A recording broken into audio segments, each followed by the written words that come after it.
Bom dia, senhoritos e senhoritas. Aqui é a professora Juliana e hoje a gente vai contar a história, ou melhor, o mito de Teseu e o Minotauro.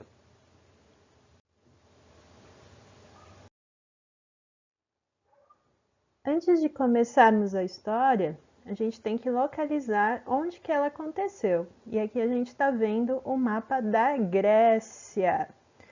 E essa história se passa numa das maiores ilhas da Grécia, a ilha de Creta, que vocês estão aí vendo aí com o pontinho vermelho, certo? Então vamos lá.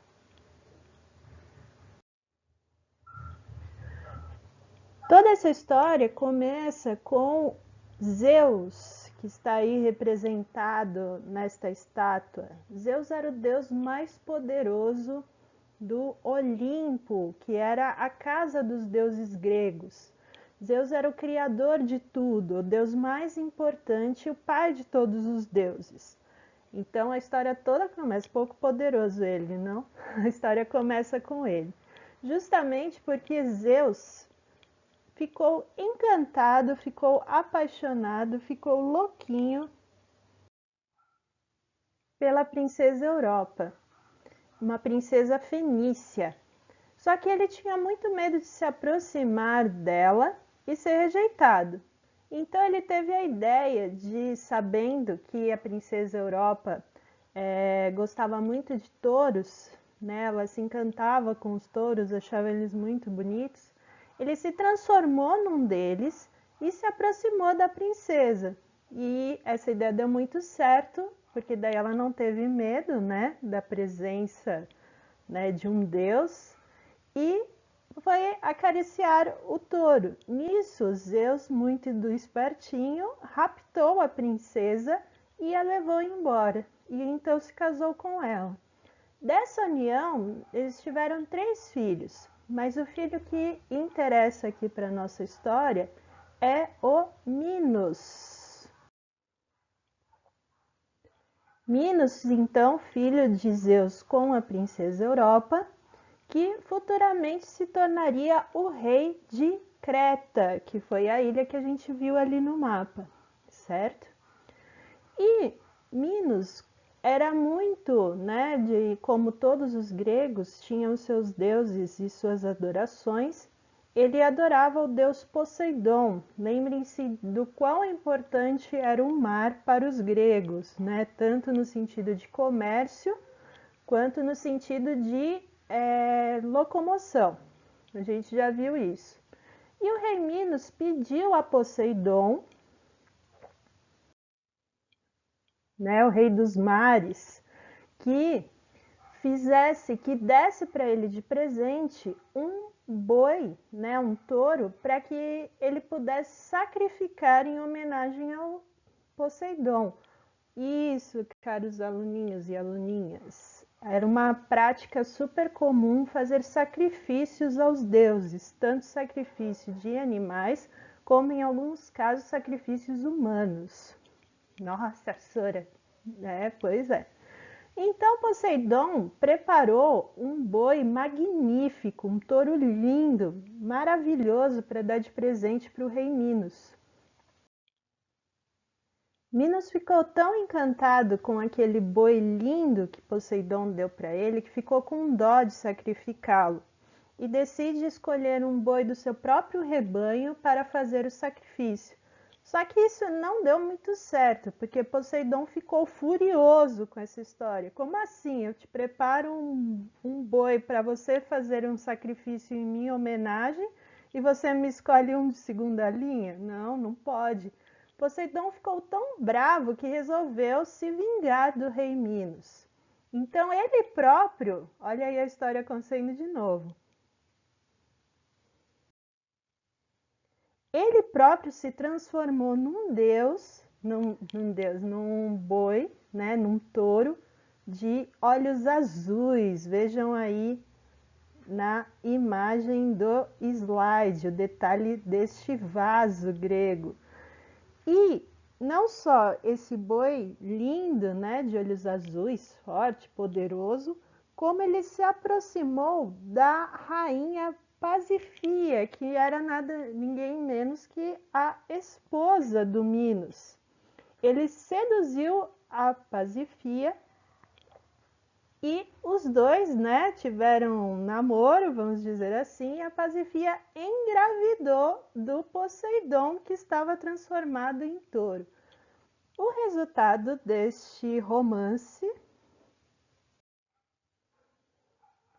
foi o nascimento do Minotauro, que é este bebê aí muito fofinho aí no colo da Pasífia, que tem metade do corpo de homem e a cabeça de touro. Causou muito espanto em todo o reino, muito horror àquela criatura. E mais do que isso, mais do que espanto, mais do que o horror, era a prova viva da traição da rainha com Poseidon. E o rei Minos não aceitou de forma alguma que isso acontecesse. Então, ele decidiu que iria se livrar daquela criatura. Ele pediu ao arquiteto Dédalus que construísse um labirinto, uma das maiores construções, né, já feitas e mais elaboradas. A decisão foi colocar o Minotauro dentro deste labirinto e não ter que ver mais a prova da traição. E não só isso, ele era um monstro. Então, todo ano ele teria que devorar algumas oferendas. Sim, não eram só outros animais, e sim jovens vindos de Atenas. Todo ano eram enviados 5 jovens, tanto homens como mulheres, para que o Minotauro pudesse devorá-los. E um detalhe muito importantinho para aqueles que já fizeram atividade da Grécia. Esse labirinto, segundo diz a lenda, ficava no subsolo do Palácio de Knossos, em Creta. Palácio que ainda hoje tem as suas ruínas, que a gente viu na atividade. Ainda não até hoje não foram encontradas provas de que esse labirinto realmente existiu. Mas diz a lenda, diz o mito, que ele ficava no subsolo do palácio. Bom, mas vamos voltar à história.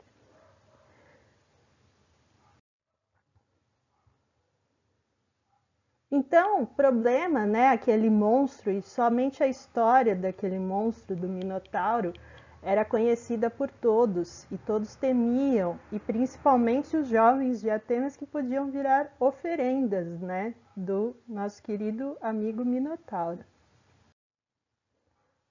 Foi aí que um dos jovens que seria enviado para o sacrifício, o nosso querido jovem Teseu,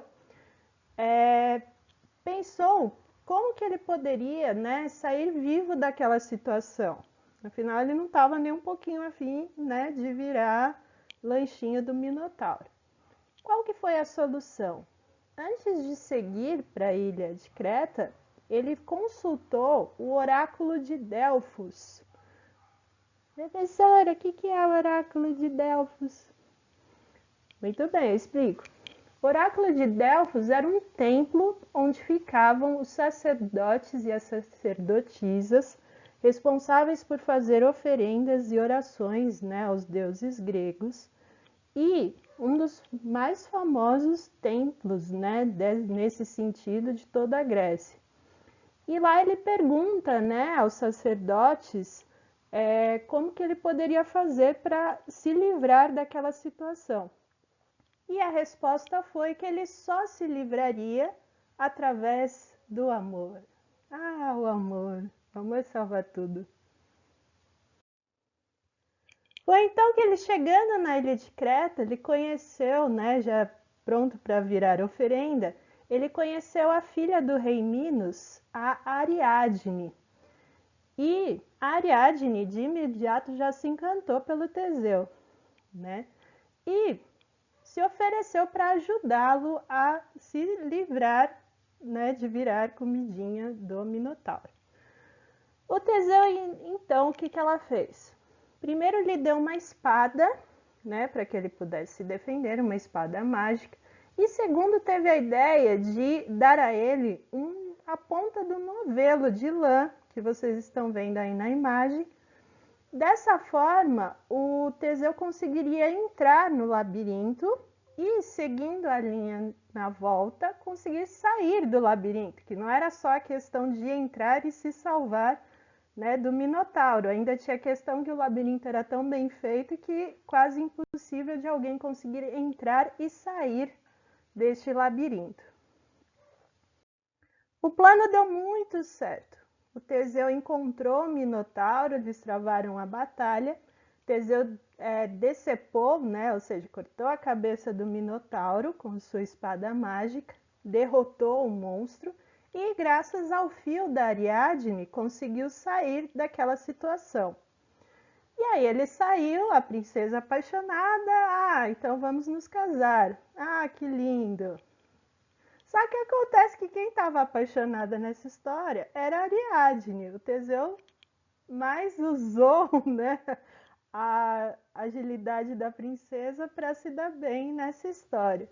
Na volta para Atenas, eles fizeram uma paradinha na ilha de Nexus, né, caminho, e o Teseu, por causa de uma treta que ele teve com outro deus, o Dionísio, ele deixou a Ariadne lá na ilha de Nexus. Olha que beleza. É o amor, né, gente? É isso aí. Mas, professora, mas o que aconteceu com a Ariadne? Ela ficou lá sozinha, chorando, e o Dionísio, como assim, etc, etc. Queridos aluninhos, isso é um assunto para uma outra história. Um grande beijo para vocês, espero que tenham gostado.